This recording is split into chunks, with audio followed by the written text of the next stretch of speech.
Why I'll never leave Hunter x Hunter. Hunter x Hunter has disappeared on me more times than I can count. Months, sometimes years, and somehow I never actually left. 大地を踏みしめて君は目覚め Chapters stop, then out of nowhere, they come back. The entire fandom wakes up like no time passed at all. So here's the question I keep asking myself. Why am I still here? Why are you here? Every time this series goes quiet, I tell myself the same thing. Maybe this is it. Maybe I finally moved on. Then a chapter drops, and I'm right back where I started. Rereading old arcs, rewatching York New, arguing about Hisoka at 1 a.m., debating Nen theory like it's a part-time job. I've watched people build entire essays around a character who showed up for 5 minutes 20 years ago. So what has this show actually done to me? Here's what I've landed on. I don't think I'm waiting for more Hunter x Hunter. I think I'm waiting because so much of it still feels unfinished and not in a bad way. Gon never got a clean, conventional ending to his journey. Kurapika's story is still hanging open. The Dark Continent is barely explored. The Succession War hasn't resolved. The spiders are still out there, still mattering. And Hisoka is still exactly infuriatingly Hisoka himself. The world keeps getting bigger, not smaller. That means I'm not waiting for a sequel to something that already finished. I'm waiting for the next piece of something my brain still hasn't closed the door on. The release schedule hasn't made that easy.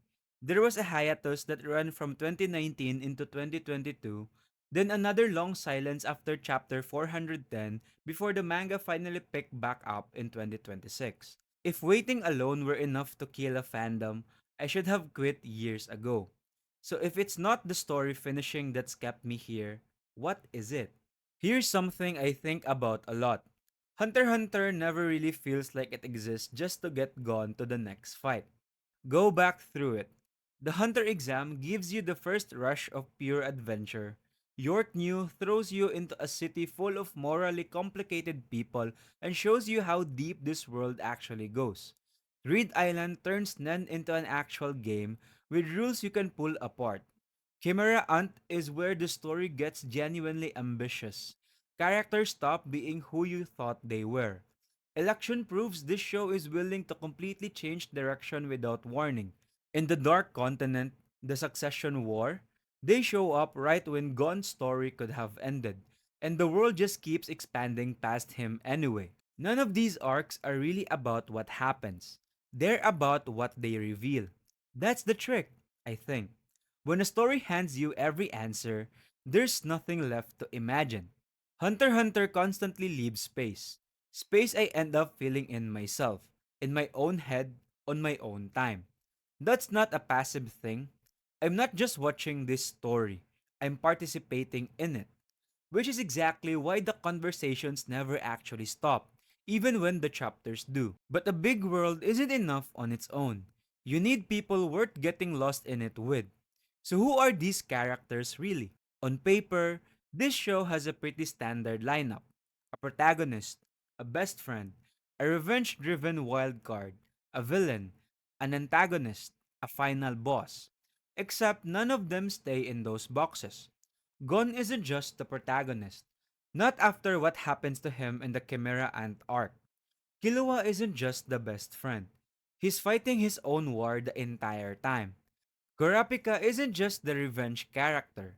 Revenge is visibly costing him pieces of himself, and the show never lets you forget it. Hisoka isn't just the villain. Half the time, I'm not even sure what he actually wants. Crollo isn't just the antagonist. He might be the most disciplined, principled character in the entire cast. And then there's Meruem, a final boss who spends his last arc learning what it means to lose gracefully to someone who never even raises her voice at him. Kumugi doesn't fight Meruem. She just plays Gungi with him over and over, and somehow that becomes one of the most devastating relationships in the entire series. That one storyline rewired what I expect from a villain. This is what gets me. Hunter x Hunter keeps letting its characters outgrow the role they were built for. Once that happens, I stop just wanting to know what happens next. I start wanting to know what these people are going to become. That's a much harder thing to walk away from. But caring about people only gets you so far when there's no new chapter for 2 years, so what keeps a fandom busy in between? Somewhere along the way, Nen stopped being just a power system to me. It turned into a language the entire fandom speaks. If you've ever fallen down a Nen rabbit hole at 2 a.m. arguing about a hidden restriction on some side character's ability, you already know exactly what I'm talking about. I've spent actual hours, more than I'd like to admit, arguing about which Nen category I'd fall into. Whether a character's ability has a restriction nobody's caught yet, whether Hisoka could actually beat Chrollo under the right conditions, how one specific clause in an ability's rules quietly changes an entire matchup, a normal power system gives you this. Character A is stronger than character B. Done. Conversation over. Hunter x Hunter gives you this. Under these conditions, with these restrictions, and if you read this ability this specific way, and suddenly I'm 3 hours deep in a debate that didn't need a single new chapter to exist. That's not an accident. That's a system built to keep generating conversations on its own, indefinitely, whether Togashi is drawing or not. Which honestly be one of the biggest reasons this fandom hasn't gone quiet during the longest silences. But debating power systems only explains why I stay busy. It doesn't explain why I go back and rewatch the whole thing from the beginning. So why do I keep doing that? Here's the real answer, I think. This show trusts me more than most stories do. It doesn't stop to explain itself. It doesn't hand me a lesson wrapped in a bow. It lets me sit in the discomfort of the Chimera Ant arc without telling me how to feel about it. It does the same thing with the Succession War, with the half of Nen theory. It just trusts that I'll catch up eventually or that I won't. And either way, the story keeps moving. And if you pay attention, it rewards you for it. A show you watch once just gives you an ending. A show like this, one you actually rewatch, gives you something new almost every time. You know that feeling? Catching a line, a glance, a detail on a rewatch that you swear wasn't there the first time. That's rewatch value most series never earn. It connects to everything I've said so far. When a story stays this interesting even when nothing new is coming out, waiting stops being the hard part. So if the story is this rewarding, why does loving it still feel like something I had to survive? I want to be honest about something because I don't think this video works if I'm not. Hunter x Hunter fans haven't just loved this show. We've tolerated things most audiences never would.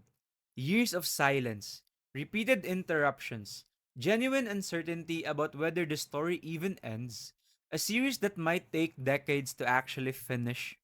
Some of that comes down to Yushiro Togashi's own health.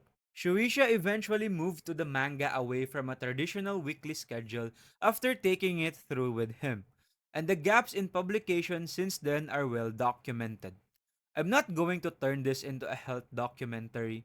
That's his story to tell, not mine. But it's part of why the silences happen the way they do. And I'll go further. This show isn't easy to follow. The succession war alone can be genuinely dense. I've had to reread chapters just to keep track of who's plotting against who. The pacing drags in places. The hiatus are plainly painful.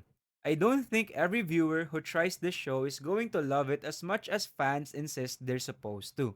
Honestly, that's exactly why this loyalty is interesting to me. So let's be clear about what actually happened here. This fandom didn't survive the hiatus because the hiatus was good. We survived despite it. If you've stuck with this series through every single one of those silences, you know exactly what that distinction feels like.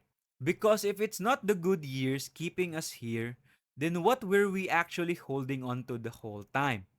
So here's what I've actually landed on. I don't think I'm waiting for chapter 419. I don't think any of us really are. I think we're waiting to go back to something we already love. That's why one chapter announcement can resurrect years of dormant discussion overnight.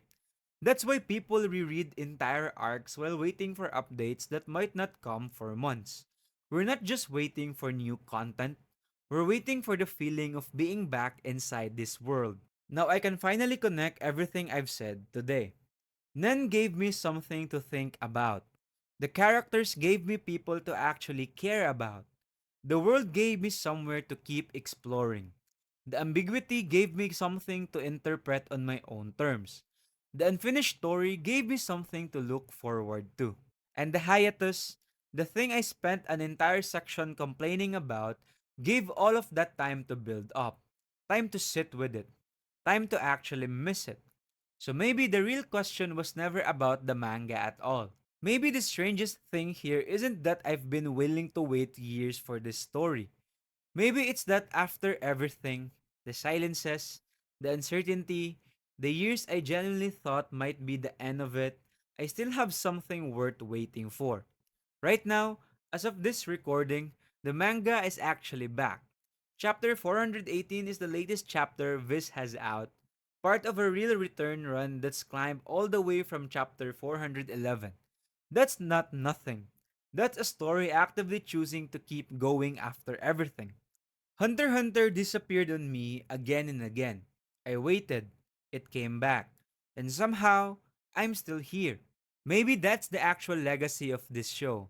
Not that it kept giving me something to watch, but that it kept giving me something worth coming back to. Which is why hiatuses and all, dense arcs and all, years of silence and all, I'll never leave Hunter x Hunter. Thank you for watching, and if you like this breakdown, please don't forget to hit the like button and the subscribe button.